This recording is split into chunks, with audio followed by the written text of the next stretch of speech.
मित्रांनो नमस्कार. मनोगतमध्ये आपले मनापासून स्वागत. मित्रांनो, अनैतिकतेच्या पायावर उभे राहिलेले वैभव आणि साम्राज्य कितीही मोठे असू द्या, एकदा की ग्रहमान फिरले की ते कोसळण्याची भीती अधिक असते. नव्हे ते प्रसंगी लयाला जाते, समूळ नष्ट देखील होते. मग ते श्रद्धेच्या आड दैवी शक्तीचा बुरका घालून वासनेचा खेळ करणारा भोंदू असो, खरात असो, नाहीतर नीटच्या पेपर फुटीतील जयप्रकाश मोठेगावकर असो, या दोन्ही प्रवृत्ती सामाजिक विकृतीच्या व गरीब विद्यार्थ्यांच्या स्वप्नांच्या चिंधड्या उडवणारा भिसूर असा चेहरा महाराष्ट्राने अलीकडे सातत्याने पाहिला.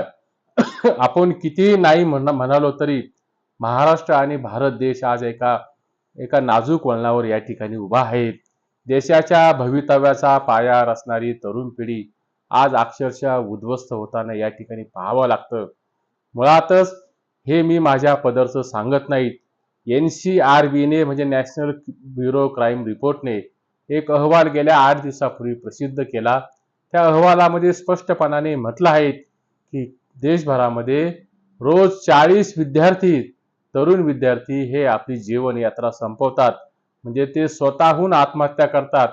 आणि विशेष म्हणजे NCRBने दिलेल्या अहवालामध्ये महाराष्ट्र हा आत्महत्येमध्ये, विद्यार्थ्यांच्या आत्महत्येमध्ये पहिल्या क्रमांकावर असून गेल्या 10 वर्षात विद्यार्थ्यांच्या आत्महत्येच्या प्रमाणात अधिक वाढ झाल्याचं क्राईम ब्युरोचा अहवाल हा या ठिकाणी स्पष्टपणाने सांगतोय.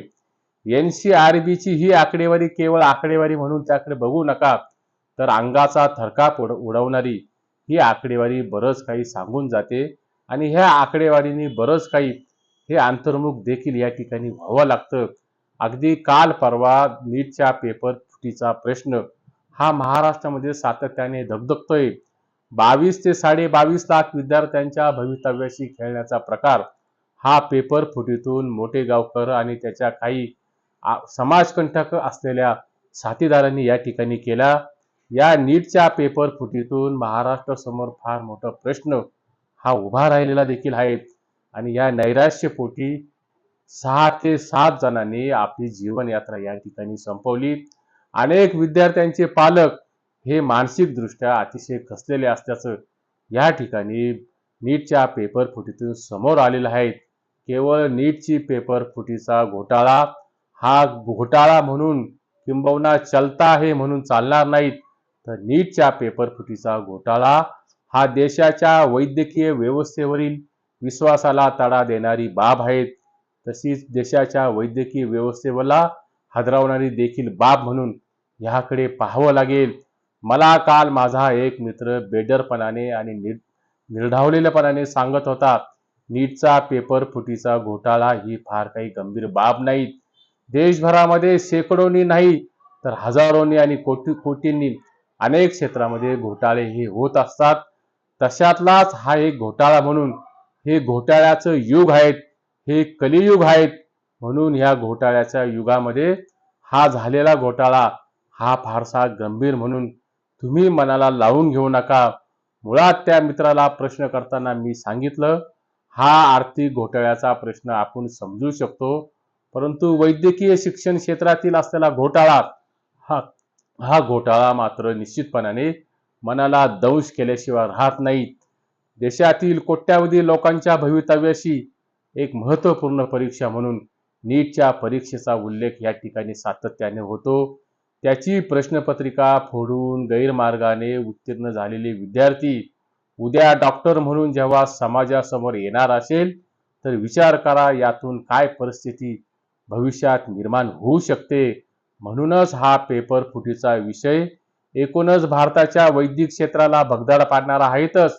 अशा गैरप्रकारातून तरुणांना आपण शिक्षण देतोय की अनावधानाने त्यांना मृत्यूच्या दारात ढकलतोय, याचं आत्मपरीक्षण या ठिकाणी करण्याची फार मोठी गरज आहे. मुळात अलीकडच्या काळात पेपर फुटी होतेच कशी? जर प्रत्येक प्रश्नपत्रिका ही कडेकोट अभेद्य सुरक्षा व्यवस्थेत ही तयार होत असेल, तर प्रश्नपत्रिका बाहेर जातीच कशी, असाही सवाल या निमित्ताने उपस्थित होतो. मुळात याचा सरळ सरळ अर्थ असा आहे, जर पेपर फुटीची घटना घडत असेल तर मधल्या व्यवस्थेला कुठंतरी गंभीर अशी वाळवी आणि संगनमताशिवाय हे शक्यच असू शकत नाहीत. त्यातही राजसत्तेचा अभय असल्याशिवाय नीटच्या पेपरफुटीच्या घटना या घडू शकत नाहीत. कुठलाही घोटाळा हा परस्पर संगनमतानेच केला जातो. जसे सरकारी घोटाळे हे कॉन्ट्रॅक्टर आणि राजकीय नेत्यांच्या संगनमताशिवाय होऊ शकत नाहीत, तसंच नीटच्या पेपरफुटीमध्ये देखील राजसत्तेच्या अभयाशिवाय किंवा राजसत्तेच्या पाठिंब्याशिवाय नीटच्या पेपरफुटीचा पंचनामा हा महाराष्ट्रामध्ये आणि देशभरामध्ये झाला नसता. मुळात क्लासेसचे मालक आणि धनाढ्य पालकांच्या संगनमताशिवाय नीटच्या पेपरफुटीचं प्रकरण हे घडलेलंच नाहीत. सरकारने फक्त या एकूण प्रकरणातील काही दलालांना अटक करून स्वतःची जबाबदारी झटकून चालणार नाहीत, तर राजकीय हस्तक्षेपाशिवाय खोलात जाऊन या नीटच्या पेपरफुटीचा भांडाफोड करावा लागेल. शेवटी प्रश्नपत्रिका फुटणे हा काही सामान्य गुन्हा नाही. त्यात शिक्षण माफियांची बलाढ्य अशी साखळी आणि ती साखळी तोडण्याचं धारिष्ट्य हे राजसत्तेला, राजकीय सत्तेला आणि राजकीय पक्षांना या ठिकाणी करावं लागेल. दक्षिण आफ्रिकेचे माजी अध्यक्ष असलेल्या नेल्सन मंडेला यांचं याबाबत फार सुरेख वाक्य आहे. एखादा देश किंवा राष्ट्र नष्ट करण्यासाठी किंबहुना त्याला गुलाम करण्यासाठी क्षेपणास्त्र किंवा अणुबॉम्बची गरज या ठिकाणी असता कामा नये. तर त्या देशाची प्रथम शिक्षण व्यवस्था उद्ध्वस्त करा किंवा त्या देशाची शिक्षण व्यवस्था प्रथम खराब करा. पुढच्या 10-12 वर्षामध्ये तो देश आपोआप कोलमडून पडेल, असं नेल्सन मंडेलांचं हे वाक्य आहे. नेल्सन मंडेलांचं हे वाक्य आजच्या परिस्थितीला तंतोतंत काहीसं लागू पडल्याशिवाय राहत नाहीत. एकूणच राष्ट्रीय स्तरावरील नीटची परीक्षा ही महत्त्वपूर्ण परीक्षा मानली जाते. त्या परीक्षेसाठी असलेली बेजबाबदार यंत्रणा आणि बेजबाबदार सरकार पाहिलं तर नीटच्या परीक्षेतील 22 लाख विद्यार्थ्यांवर व पालकांवर झालेला मानसिक छळ हा येथील निर्लज्ज व्यवस्थेने केलेला मानसिक बलात्कारच म्हणावा लागेल. कारण विद्येचे उद्यान हे जीवाचे रान करून फुलवायचे नसतं, तर पैशाने हे रान विकत घ्यायचं असतं. पैशाचा प्रभाव आणि गुणवत्तेचा अभाव अशी स्थिती निर्माण होत असेल तर तीही देशासमोर आणि महाराष्ट्रासमोर अतिशय घातक आहेत.